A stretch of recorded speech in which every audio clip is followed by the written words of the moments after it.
y vamos a comenzar con el tema y el título de hoy. Victoria fracasada, ese es el tema, el título. Soy raro, ¿ah? Una victoria fracasada. Es algo de lo que vamos a aprender hoy. Esperamos que tenga mucha importancia en su corazón. ¿Cómo es que vayamos en contra de Dios? Puede ser que solo seamos tropiezo a un proyecto de Dios, o que obstruyamos el trabajo de un ministerio. Ir en contra de Dios y estorbar a su pueblo puede ser algo que Dios tenga que arreglar, con debidas razones que en el momento no se entienden, pero que al paso de los años sale el porqué. Dios quería que termináramos con tal estorbo o problema. Hay veces que Dios nos pide hacer algo y es necesario hacerlo. Cuando Dios te pida hacer algo, lo correcto es que lo termines de hacer. Que lo termines de hacer correctamente y bien como Dios te mandó que lo hicieras. De lo contrario, el no hacerlo te puede hacer daño a ti mismo. Tú te puedes volver una persona que te engañas a ti mismo, haciéndote creer que has terminado lo que no has terminado. Y puedes caminar por la vida y por la vida cristiana como que ya terminaste lo que Dios te mandó a hacer, pero no lo has terminado. Pero uno se puede engañar. Sí. Y uno puede decir, después, no es importante, cuando para Dios, cuando te pide algo, eso es importante. Amén. En 1 Samuel 15, Dios desecha a Saúl como rey. La batalla contra los amalecitas. El punto 1 dice, Dios hace juicio a las naciones. 1 Samuel 15, 1 al 3. Después Samuel dijo a Saúl, Jehová me envió a que te ungiese por rey sobre su pueblo Israel. Ahora pues, está atento a las palabras de Jehová, así ha dicho Jehová de los ejércitos.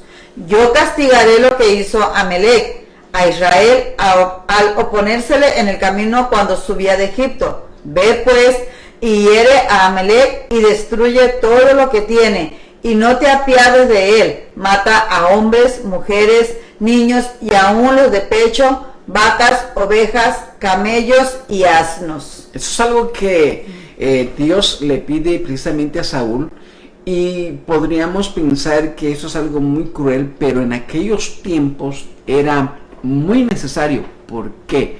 Porque cualquier persona que quedaba de cualquier nación y quedase vivo, ese podría ir en contra de la otra nación después y levantarse y matar a aquel que no le había matado. Las guerras por los lugares donde se habitaba, por las naciones o entre nación y nación, o entre tribu y tribu, eran muy comunes y tenían que terminar con todo. Ahora, la grande diferencia es que Dios no solamente le estaba pidiendo que acabara con toda la gente, sino que también acabara con todos los animales. O sea, no se los podían traer. En aquel tiempo, cuando un pueblo iba a vencer a otro pueblo o tenía victoria sobre otro pueblo, se quedaba con todo lo que le pertenecía a aquel pueblo y se lo traía como un botín, como un premio. Pero en esta ocasión Dios le pide que no se traiga nada, sino que acaben con todo. Y eso era algo muy tentativo para aquellos que iban a tener victoria. Pues Dios ya le estaba dando victoria a Saúl, de antemano le estaba diciendo que iban a ganar. Pero lo que me asombra aquí es que se vuelve como algo atractivo a desobedecer a Dios por aquellas pertenencias, aquel ganado, aquella gente. Podían traerse mujeres cuando había cuando se ganaba a una nación, se podían traer las mujeres, se podían traer el ganado, se podían traer todas las pertenencias que quisieran. Pero en esta ocasión yo les pedía que no trajeran absolutamente nada y acabaran con todo. Y eso era algo muy tentador para los que ya habían tenido victorias en otras ocasiones y ya habían traído algo. Vamos adelante. Después que el profeta Samuel dijo a Saúl, este era un mensaje del líder espiritual de Israel para el líder político y militar de Israel. El mensaje era claro: castigaré lo que hizo Amalec a Israel. Destruye todo lo que tiene y no te apiades de él. Dios claramente le dijo a Samuel que le dijera a Saúl que llevara juicio total contra los amalecitas. Destruye todo eso, el verbo significa Everim. Erim. Es usado 7 veces en esta parte. La idea de juicio total y completa es ciertamente resaltada. Estaba aclarando muy bien Dios que quería que acabaran con todo. Sí, vamos adelante. al oponérsele en el camino cuando subía de Egipto. Punto B. Esto explica por qué los amalecitas debían recibir juicio total. Correcto. Siglos antes de esto, los amalecitas fueron el primer pueblo en atacar a Israel después de su escape de Egipto.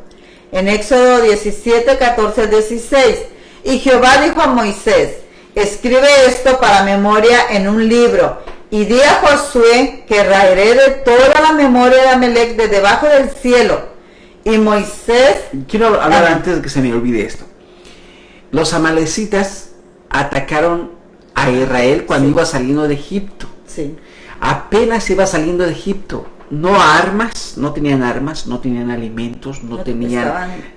Estaban como cuando alguien viene de México a Estados Unidos sin nada, y que todavía lo asaltes y que todavía lo golpees y que todavía lo quieras matar. Eso es una comparación.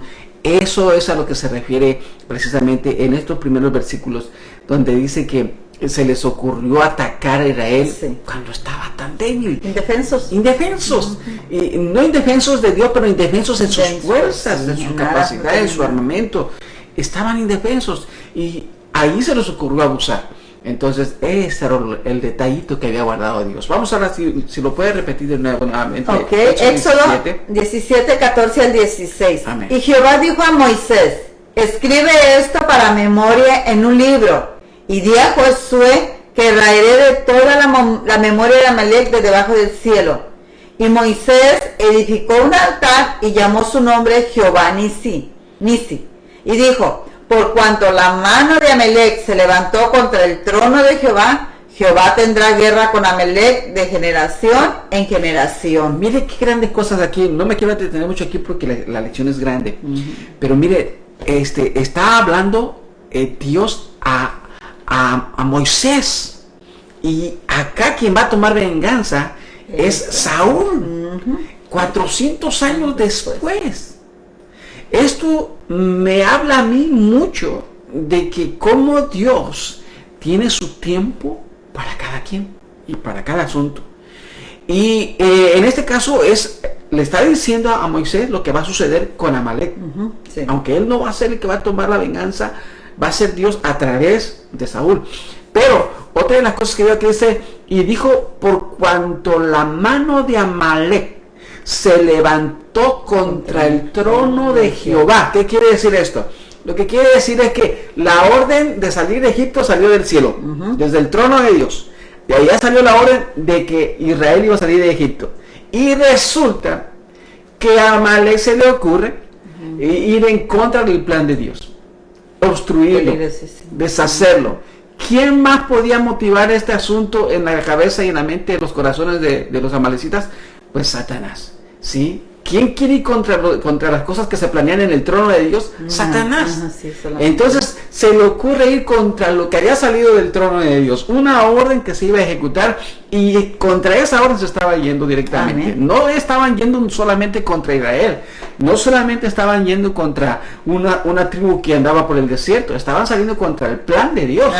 Entonces ahí está el problema. Dijo: por cuanto la mano de Amalec se levantó contra el trono de Jehová, o sea, no respetando a Dios, Jehová tendrá guerra con Amalec de generación en generación. Vamos adelante. Deuteronomio 25, 17 al 19. Acuérdate de lo que hizo Amalec contigo en el camino, cuando salías de Egipto, de cómo te salió al encuentro en el camino y te desbarató la retaguardia de todos los débiles que iban detrás de ti, cuando tú estabas cansado y trabajado, y no tuvo ningún temor de Dios. Por tanto, cuando Jehová tu Dios te dé descanso de todos tus enemigos alrededor, en la tierra que Jehová tu Dios te da por heredad para que la posees, borrarás la memoria de Amalec de debajo del cielo. No lo olvides. Vamos adelante. Los amalecitas cometieron un pecado terrible contra Israel, cuando la nación estaba débil y vulnerable. Los amalecitas atacaron a los más débiles y vulnerables de la nación. Deuteronomio 25, 18. De cómo te salió el encuentro en el camino y te desbarató la retaguardia de todos los débiles que iban detrás de ti, cuando tú estabas cansado y trabajado y no tuvo ningún temor de Dios. Seguimos. Ellos hicieron esto sin ninguna razón más que violencia y codicia. Dios detesta cuando el fuerte toma cruel ventaja contra el débil, especialmente cuando el débil es su pueblo. A pesar de que esto sucedió más de 400 años antes, Dios aún sostenía su ira contra los amalecitas, porque el tiempo no borra el pecado delante de Dios. Esa es una de las cosas que aprendí en esta lección, tremendo. Amén. El tiempo no borra el pecado. No. El tiempo no borra el pecado. Muchas veces hacemos cosas malas y pensamos que el tiempo lo va a borrar. Entonces, ¿qué es lo que borra el pecado? Solamente, vamos adelante, ahí lo dice la ley. Entre los hombres, el tiempo debería borrar pecado y hacernos más prestos a perdonarnos unos a otros. Pero ante Dios, el tiempo no expía al pecado. Solo la sangre de Cristo Jesús puede borrar el pecado y no el tiempo. Ok, eso es algo muy importante que tenemos que aprender. Lo único que borra el pecado es la sangre del Cordero de Dios, la sangre de Jesucristo, la sangre derramada en la cruz del Calvario. El tiempo no lo borra y Dios no perdona nada más por perdonar, sino que si alguien hizo algo, tiene que pagar el precio de ese pecado. Pero en el caso de los creyentes que ya aceptaron al Señor Jesucristo y ya viven conforme a la voluntad de Dios y están en el camino del Señor, la sangre del Cordero de Dios ha pagado el precio, ¿sí? Pero en este caso, los amalecitas han de haber dicho, bueno, como muchas personas que a veces, me voy a incluir, que a veces pecamos y que de pronto decimos, Dios no me hizo nada, voy a seguirlo haciendo. Dios no me hizo nada, Dios no me hizo nada y Dios no me hizo nada. Ya han pasado 10 años y Dios no me ha hecho nada. Quiere decir que esto no es pecado. Si es pecado de acuerdo a la Escritura, eso es pecado y tarde o que temprano vendrá el resultado y el pago a ese pecado que estás haciendo deliberadamente delante de Dios, porque el tiempo no borra el pecado. ¿Ok? El tiempo no lo borra, a menos que usted venga con un corazón constricto y humillado delante de Dios y espere la voluntad de Dios, que Dios le perdone ese pecado, entonces. Pero no el tiempo no lo va a borrar. De hecho, era tiempo que les fue dado misericordiosamente a los amalecitas como oportunidad para arrepentirse y no lo hicieron. Los cientos de años de corazones endurecidos y sin arrepentimiento los hizo más culpables y no menos culpables. Dios pudo haber juzgado directamente a Amalec, como lo hizo con Sodoma y Gomorra, pero Dios tenía un propósito especial en esto para su nación especial, Israel. Él quería que fuera una prueba de obediencia para Saúl y todo Israel. Además, como el pecado de Amalec contra Israel fue un ataque militar, Dios quería hacer que el juicio se ajustara al pecado. Correcto, vamos. ¿Llamaría Dios a su pueblo en ese tiempo a pelear una guerra de juicio semejante? Dios tiene un llamado totalmente diferente para los cristianos bajo el nuevo pacto que Él tuvo para Israel bajo el antiguo pacto. Juan 18:36 nos dice, respondió Jesús, mi reino no es de este mundo. Si mi reino fuera de este mundo, mis servidores pelearían para que yo no fuera entregado a los judíos. Pero mi reino no es de aquí. Se pelea desde arriba. Amén. A pesar de que Dios ya no llama a su pueblo a tomar armas como instrumento de su juicio, no significa que Dios ha dejado de juzgar a las naciones.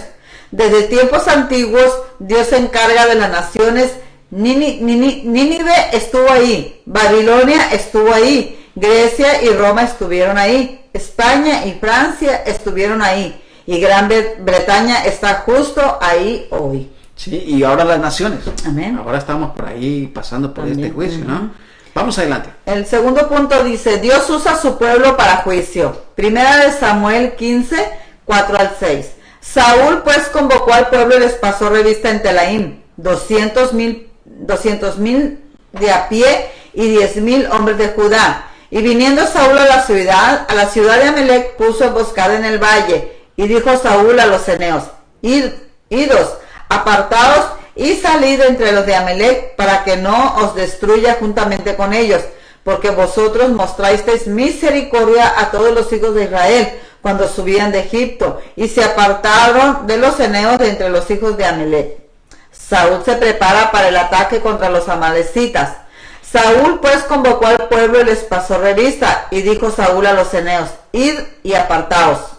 Aquí Saúl muestra sabiduría y misericordia al dejar ir a los ceneos. El juicio de Dios no era sobre ellos, así que no quería destruirlos juntos con los amalecitas. Eso es un buen punto que le valió a Saúl Pero vamos a ver, ahora vamos a entrar al asunto más concreto. Amén. Y recuerden que acabábamos de mencionar que tanto Saúl iba a ser probado en esta orden que Dios les estaba dando, tanto Saúl iba a ser probado como el pueblo iba a ser probado. ¿Por qué razón? Porque Saúl había recibido de parte del profeta lo que tenía que hacer. Dios le había mandado a decir qué es lo que tenía que hacer. Amén. Saúl había recibido la orden y Saúl le pasó la orden también al pueblo. Ahora, Saúl pudo haber torcido la orden, pero si el pueblo no hubiera querido aceptar, hubiera mandado consejo contra Saúl y decirle, hey, eso no fue lo que Dios dijo. Pero el pueblo tampoco hizo nada, el pueblo también le siguió la corriente al rey. Y aquí vamos a aprender algo bien importante. El liderazgo tiene que ver mucho en nuestros hogares, en nuestra familia. Si el líder de tal familia hace algo, los de abajo también lo van a hacer. Si el líder va en contra de Dios, también el resto de la familia va a ir en contra de Dios. Si el pastor va en contra de Dios, también la congregación, si no se opone, va a ir también en contra de Dios. Hay que aprender algo de esta lección y este es un punto importante. Vamos a ver qué sigue diciendo. El punto 3 dice, victoria incompleta. Primera de Saúl 15, 7 al 9. Primera de Samuel. Y Saúl derrotó a los amalecitas desde Avilá hasta llegar a Asur, que está al oriente de Egipto. Y tomó vivo a Agag, rey de Amalec, pero a todo el pueblo mató a filo de espada. Y Saúl y el pueblo perdonaron a Agag y a lo mejor de las ovejas y del ganado mayor, de los animales engordados, de los carneros y de todo lo bueno, y no lo quisieron destruir, mas todo lo que era vil y despreciable destruyeron. Ahí vemos, vamos a la lección, porque la lección nos va a empezar a explicar todo acerca de esto, y me gustaría que pusiera mucha atención, porque esto es tremendo, esto es algo poderoso para nuestro aprendizaje. Nosotros tenemos que tener mucho cuidado de nuestro corazón a veces va a querer perdonar algo de lo que no se debe perdonar en nuestra vida, ¿sí? Pecados, emociones, pasiones, malos deseos, engaños, traiciones, y lo va a querer por allí como esconder, ¿no? Amén. Tengamos mucho cuidado porque a la postre eso puede ser lo que nos va a aniquilar espiritualmente. Amén. Vamos a ver. Saúl ataca a los amalecitas. Saúl derrotó a los amalecitas. Esta victoria la dio Jehová, pero tuvo una obediencia incompleta y selectiva. Primero, Saúl tomó vivo a Agag, rey de Amalec, pero a todo el pueblo mató a filo de espada. Dios le ordenó a Saúl que llevara su juicio sobre todo el pueblo, incluyendo el rey. ¿Por qué Saúl tomó vivo a Agag, rey de Amalec? Si Saúl perdonaba la vida de Agag, el pueblo se tomaría la libertad de perdonar lo mejor del botín. Los pecados son imitados. Si el líder peca, los que lo siguen también pecarán. Eso es algo bien importante. Amén. Hermanos, esto es algo que cuando yo estaba en la lección dije, wow, esto está tremendo para nosotros los líderes, los padres de familia, las madres de familia. Sí.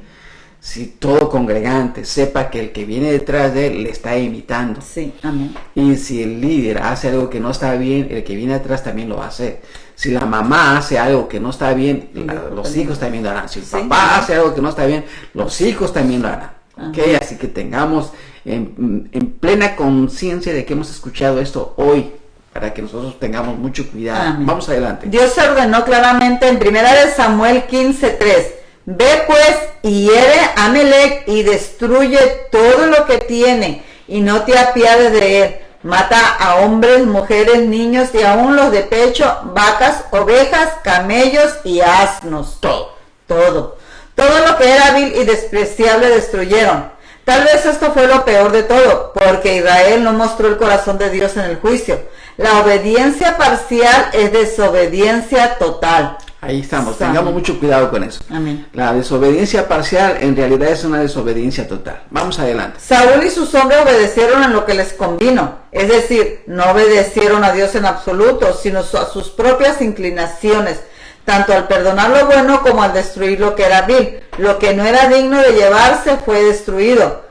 Perdonar lo mejor de Amalec es ciertamente equivalente a perdonar el pecado que más nos gusta. Darle a Dios lo que no queremos para nosotros y quedarnos con lo que sí nos gusta, cierta raíz de maldad, alguna plausible indulgencia, algún pecado favorito.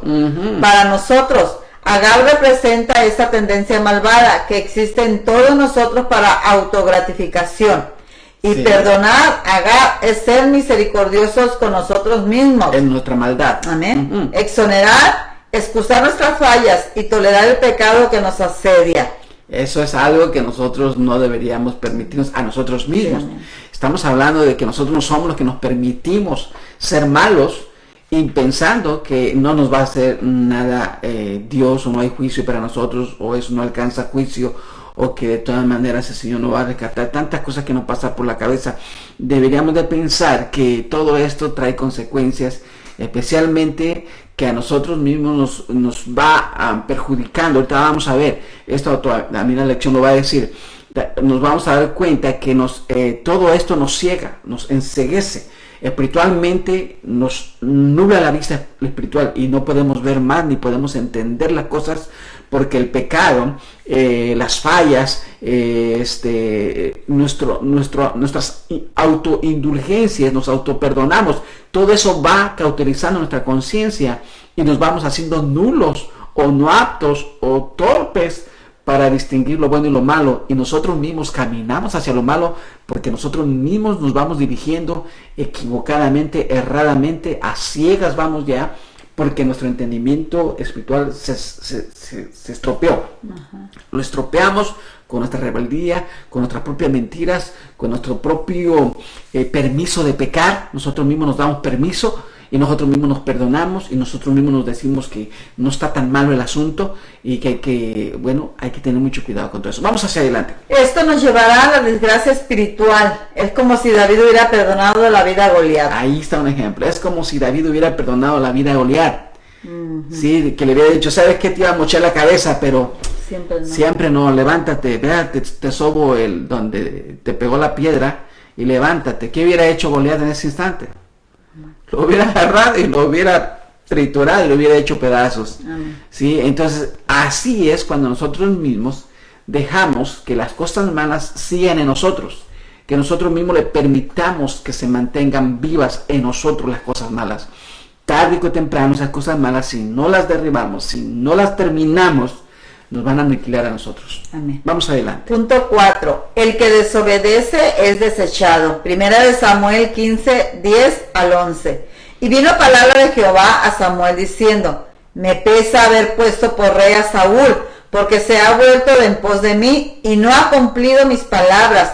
Y se apesadumbró Samuel y clamó a Jehová toda aquella noche.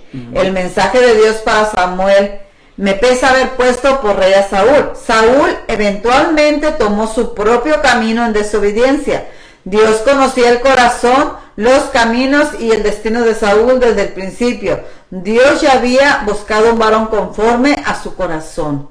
Primera de Samuel 13:14. Mas ahora tu reino no será duradero. Jehová se ha buscado un varón conforme a su corazón, a cual Jehová ha designado para que sea príncipe sobre su pueblo, por cuanto tú no has guardado lo que Jehová te mandó.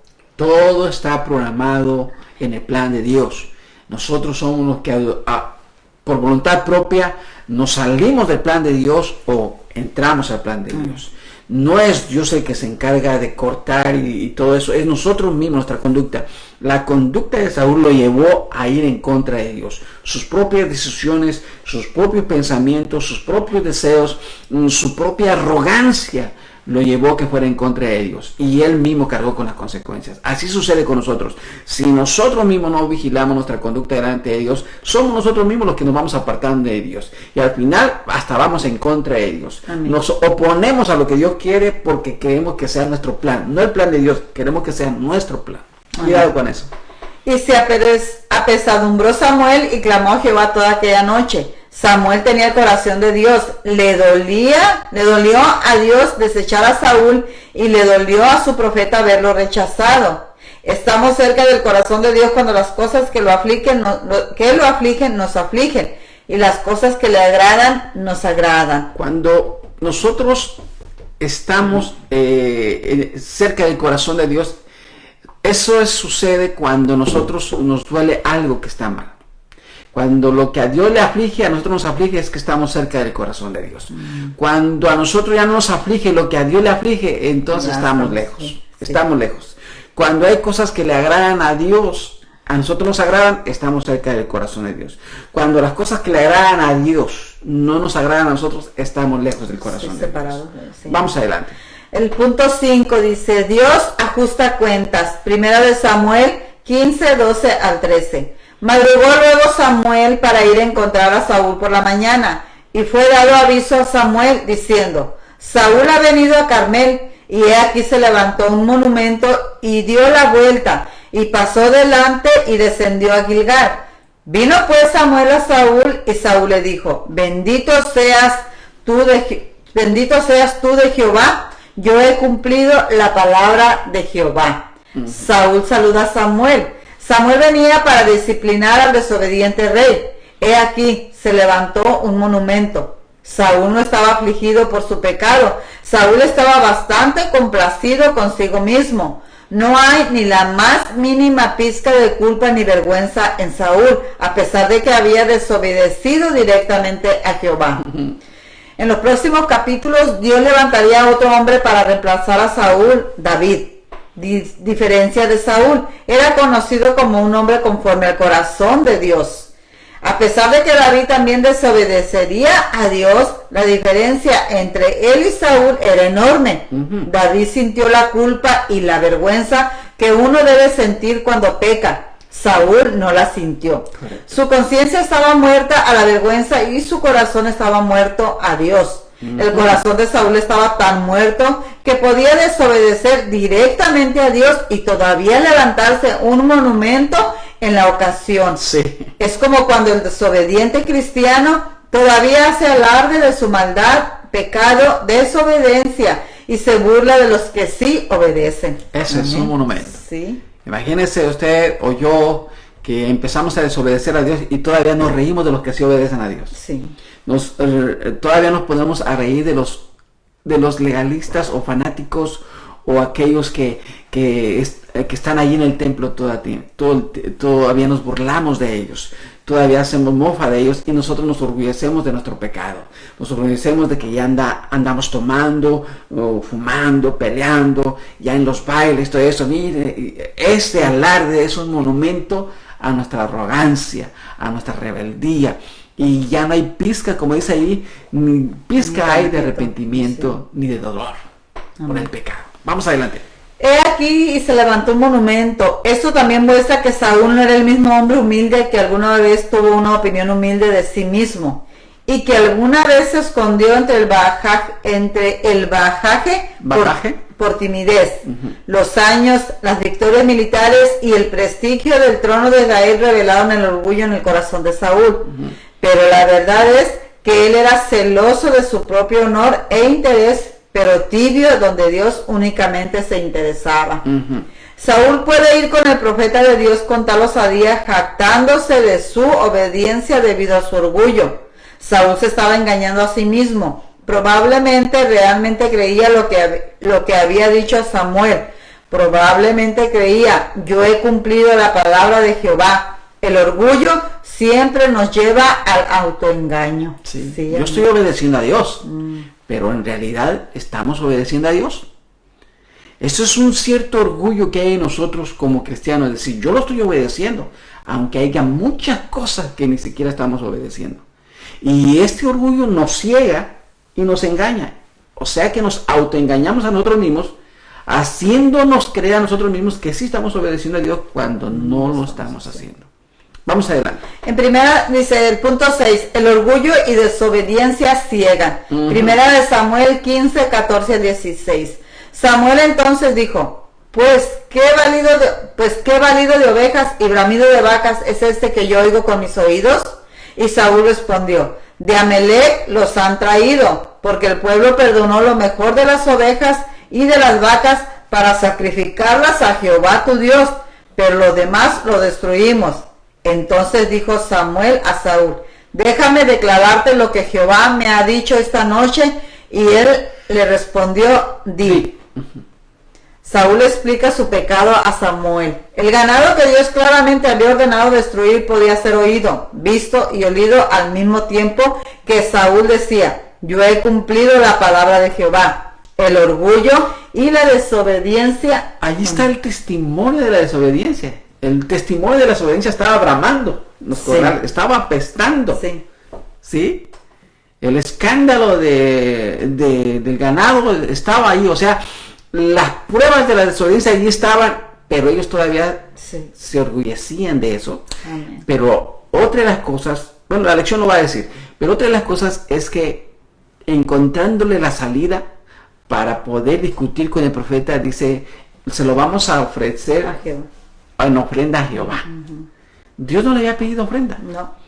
Es más, Dios le había pedido que todo eso hubiera dejado allá y hubiera sido muerto.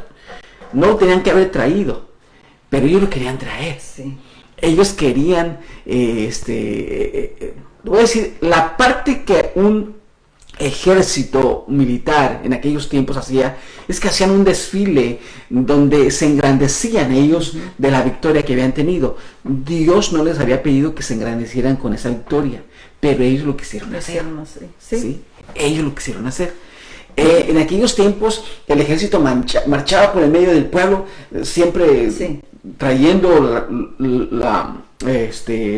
todo lo que se habían traído de botín, todo lo habían traído, y los caballos, los bueyes, lo traían allí caminando en el desfile, y a los presos también, a los que habían traído presos también los traían ahí, hacían un desfile, y con eso decían, miren, ganamos la batalla. Dios no les había pedido que hicieran eso. En esta ocasión no. En esta ocasión no tenían que haber hecho eso, porque Dios no les había pedido y no habían tenido que traer ningún testimonio de que habían tenido esa victoria, porque esa victoria se las había dado Dios, pero ellos lo quisieron hacer a la manera de ellos, no a la manera de Dios, y aquí vemos las consecuencias. El orgullo y la desobediencia nos ciegan o nos hacen sordos a nuestro pecado. Lo que era completamente obvio para Samuel era invisible para Saúl. Todos tenemos puntos ciegos de pecado en nuestras vidas y necesitamos pedirle constantemente a Dios que nos los muestre. Necesitamos orar con sinceridad. La oración donde es en Salmo 139, 23, 24, que nos dice: examíname, oh Dios, y conoce mi corazón, pruébame y conoce mis pensamientos, y ve si hay en mí camino de perversidad, y guíame en el camino eterno. Primera de una serie de excusas de parte de Saúl: él culpó al pueblo, no a sí mismo. Segundo, él se incluyó a sí mismo en la obediencia, pero lo demás lo destruimos. Tercero, justificó lo que se había quedado debido a su fina calidad, lo mejor de las ovejas y de las vacas. Cuarto, afirmó haberlo hecho por una razón espiritual, para sacrificarlas a Jehová tu Dios. ¿Qué es más espiritual que si no es obedecer a Dios? Eso es lo que Dios manda, obedecerlo. Todo lo que demás hagas, aparte de eso, no es más que como la envoltura de algo que Dios te pidió. Pero si Dios lo que le agrada es la obediencia, entonces lo demás es completamente innecesario. ¿Sí? Ya si vas con corbata, si no vas con corbata, ya es innecesario. Si vas con cierto atuendo religioso o cierto lenguaje religioso, eso ya es extra. Lo que importa es la obediencia. Y en este caso, se preocupó por fingir ser un adorador, sí, pero realmente él seguía echándole crema a sus tacos, su salsa, tratando de decir: fuimos victoriosos. Amén. Encima de los amalecitas, y aquí está la muestra de que tuvimos victoria. Vamos adelante. En su orgullo y su autoengaño, todo esto hacía perfectamente sentido para Saúl, pero no significaba nada para Dios ni para Samuel. De hecho, era peor que nada. Esto mostraba que Saúl estaba tratando desesperadamente de excusar su pecado a través de juegos de palabras y verdades a medias. Pero incluso en su excusa, Saúl reveló el verdadero problema. Tenía una pobre relación con Dios. Noten cómo le habló de Dios a Samuel: para sacrificarlas a Jehová tu Dios. Jehová no era el Dios de Saúl, el Dios de Saúl era Saúl. Jehová era el Dios de Samuel y no de Saúl. En su orgullo, Saúl quitó a Jehová del trono de su corazón. ¿A quién obedecía Saúl? A Saúl. Ajá. Sí. ¿A quién obedecía Samuel, el profeta Samuel? A Dios. ¿Quién era el Dios de Saúl? Saúl. ¿Quién era el Dios de Samuel? Dios. Dios. Sí. Vamos adelante. Pero lo demás lo destruimos. Esta mentira y desobediencia causa problemas después. Después David tuvo que lidiar con los amalecitas. Amán, el malvado hombre que trató de eliminar a todo el pueblo judío en los días de Esther, era descendiente de Agar. Lo más irónico es que cuando Saúl fue asesinado en el campo de batalla, un amalecita afirmó haber dado el empujón final a la espada. Aquí vemos Ajá. que lo que no mataron, ahora los mata. Sí. Lo que no mató Saúl, terminó matándolo a él. Lo que no, dice Amán, el malvado hombre que trató de eliminar todo el pueblo judío en los días de Esther, era descendiente de Agar. O sea, lo que no mataron viene a destruir. Lo que tú no aniquilas en tu vida, que te hace mal delante de Dios, te termina matando. Necesitas, en cuanto ves, si eres mentiroso, saca la mentira, porque tarde o que temprano te va a matar espiritualmente.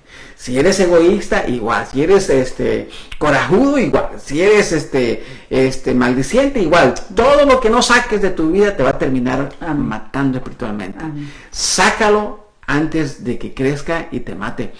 Hay un proverbio chino que dicen: mata al tigre cuando es cachorro.